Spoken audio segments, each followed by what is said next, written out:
'సికందర్ కా Muqaddar' 2 hours 20 minutes run టైమ్‌తో నెట్‌ఫ్లిక్స్‌లో తెలుగులో కూడా స్ట్రీమ్ అవుతుంది. తెలుగు డబ్బింగ్ కూడా బావుంది.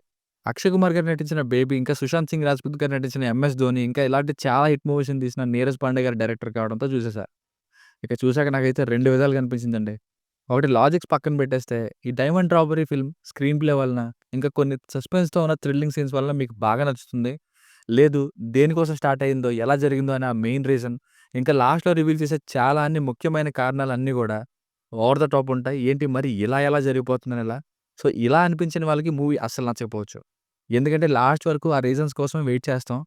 నాకైతే మేకింగ్ వైస్ నచ్చింది. కొన్ని థ్రిల్లింగ్ ఎలిమెంట్స్ మెయిన్‌గా స్టార్టింగ్ అరగంట, చివరి అరగంట ఈ 2 పోర్షన్స్ బా నచ్చాయి. కొన్ని చోట్ల థ్రిల్ ఫీల్ అయ్యా. స్టార్టింగ్ చూసైతే ఒక భారీ హై రేటింగ్‌నే ఇద్దాం అనుకున్నా. ప్రామిసింగ్ స్టార్ట్ చూసి. మరి ఎంత ఇచ్చానో లాస్ట్‌లో మీరే చూడండి. ఇది నా ఎగ్జాక్ట్ ఒపీనియన్. ఆ లాజిక్‌లెస్ రీజన్స్ ఏంటో మైనస్ పాయింట్స్‌లో క్లియర్‌గా చెప్తా. అలాగే క్లైమాక్స్‌ని ఇన్‌కంప్లీట్‌గా వదిలేసి పార్ట్ 2 లాగా ఉంచేశారు. ఇక ఫ్యామిలీతో చూడొచ్చా అంటే యెస్ చూడొచ్చు. అడల్ట్ కంటెంట్ ఏం లేదు. బేసిక్ స్టోరీ లైన్ ఏంటంటే స్టార్టింగ్‌లో కొన్ని రెడ్ కలర్ డైమండ్స్ రాబరీ జరుగుతుంది ముంబైలో. అది ఎవరు చేశారన్నది పోలీసులు కనిపెట్టారా లేదా అన్నది story. Plus points. Story telling ఎలా ఉందన్నది పక్కన పెడితే స్క్రీన్ ప్లేని కొత్తగా బాగా ప్లాన్ చేసుకున్నారు. 15 ఇయర్స్ లేటర్ అండ్ ప్రెజెంట్ సస్పెన్స్‌ని ఇంకా అసలు ఏం జరిగిందనే విషయాన్ని రివీల్ చేయకుండా బాగా మేనేజ్ చేశారు. Basic script work and screen play అయితే సూపర్బ్. జిమ్మీ షకీల్ గారు అండ్ అవినాష్ తివారీ గారు వీళ్ళిద్దరి మధ్యనే సినిమా మొత్తం రన్ అవుతుంది.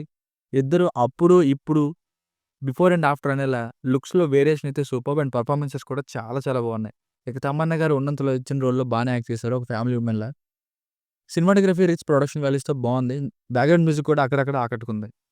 Minus points. 3 విషయాలు బాగా టూ మచ్‌గా అనిపించాయండి. ఒకటి అసలు 15 ఇయర్స్ ఆ పోలీస్ ఎందుకు అతని లైఫ్‌ని వేస్ట్ చేసుకున్నాడు? ఎంత ఇన్‌స్టింక్ట్ అనే పాయింట్‌కి స్టిక్ అయ్యి ఉన్నా సరే, అది ఉన్నా లేకపోయినా కోర్టు కేస్‌ని కొట్టేసినా సరే, అతని జీవితాన్ని నాశనం చేసుకున్నట్టు ఏమి చూపించకుండా, ఆ రీజన్స్ ఏమి ఇవ్వకుండా జీవితాన్ని కోల్పోయినట్టు చూపిస్తారు.